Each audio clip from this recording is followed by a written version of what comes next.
જીવ આપીશું પણ જમીન નહીંના સૂત્ર સાથે ગીર સોમનાથના ખેડૂતોએ હલ્લાબોલ કર્યો।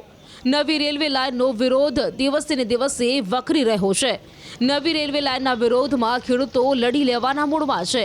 છેલ્લા એકાદ અઠવાડિયાથી ગીર સોમનાથ જિલ્લામાં આંદોલનના એંધાણ દેખાઈ રહ્યા છે।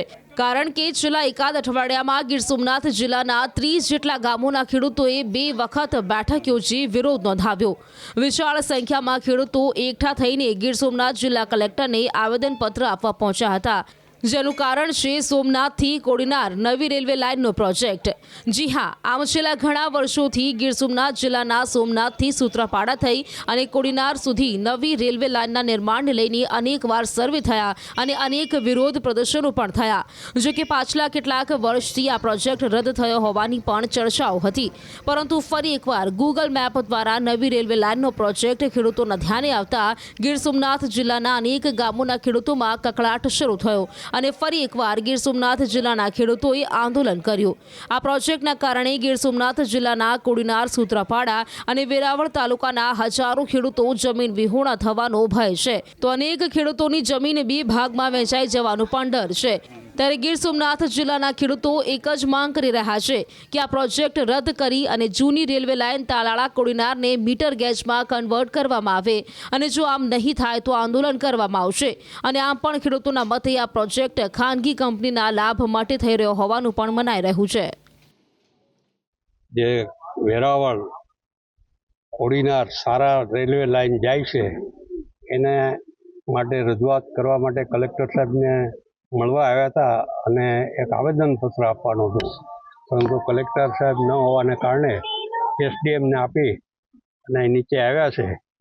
અમારી રજૂઆત એવી છે કે 2009થી આના પહેલાં પણ રેલવે ડિપાર્ટમેન્ટે જમીન સંપાદન માટે જાહેરનામું બહાર પાડેલું, તે ઉગ્ર રજૂઆતો કરવાથી એ જાહેરનામું રદ કરી અને હવે નવી લાઇન સર્વે કરવાનું શરૂઆત કરી છે।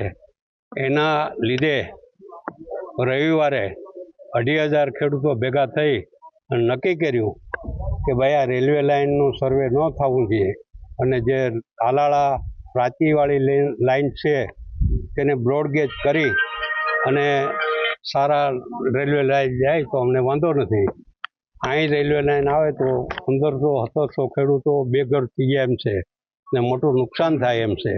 આવી રજૂઆત છે ને આ નહીં કરવામાં આવે તો ભવિષ્યની અંદર મોટું આંદોલન કરવાનું પણ વિચારી રહ્યા છે। એ દિવસથી અમે જે અમારું આ આંદોલન ચાલુ છે, અમે આજે એસપી સાહેબ અને કલેક્ટર સાહેબ એસપી સાહેબને અમે એક અરજી આપવા આવ્યા છે કે આવનારા સમયમાં ખોટું ઘર્ષણ ઉત્પન્ન ન થાય અને અમારું જે આંદોલન છે એ ઘણા વર્ષોથી ચાલુ છે। 2016 અમારું આંદોલન ચાલુ છે। 19/1/2019 એક જાહેરનામું બહાર પડ્યું હતું, એમાં અમે વાંધા અરજી આપેલી છે, એનો કોઈ જવાબ નથી આવ્યો, હજી સુધી જવાબ કંઈ આપ્યો નથી। પ્લસ અમે ઘણા સમયથી જે આંદોલન કરીએ છીએ એના અનુસંધાને અમે કલેક્ટર દરજામાં જે અમુક મિટિંગ કરવાની કરેલી છે, એ પિયુષ ગોયલ સાહેબ છે રેલવે મંત્રી એની જોડે, મનસુખભાઈ જોડે, જીએમ જોડે મિટિંગ કરેલી છે, હજી સુધી કોઈ જવાબ આવ્યો નથી। આ રૂટ જે થાય છે એમાં બધી ફળદ્રુપ જમીન છે ને એમાં મારા અંદાજ પ્રમાણે સાતક નદી આવે છે। એ જે રેલવે ટ્રેક બનવાનો છે એ ઊંચો બનવાનો છે, એટલે ઊંચો બનશે એટલે શું થશે કે અત્યારે 5 ગામ તો એવા છે કે મારા ધ્યાન પ્રમાણે 5 ગામ એવા છે કે જે નથી થયો છતાં બી 5 ગામ ડૂબમાં આવે છે। લાઠી, કદવારા, ઓઢવા, અણાસા ને બાદલપરા જે અમુક ગામ છે કે એ ડૂબમાં આવે છે। રેલવે ટ્રેક બનશે એટલે કાયમી માટે ડૂબમાં રહેવાના છે। 4 થી 5 મીટરની હાઈટ ઉપર ટ્રેક બને એટલે મીઠાપુરનો 1 થી 2 માળના મકાનો તો સંપૂર્ણ ડૂબમાં જાય અને એને આગળની 2 કિલોમીટર જમીન જેને કઈ વળતર નથી મળતું નહીં, ખેડૂતો છતાં જમીન બેકાર થાય તો એની નોંધ કોણ લેવાનું?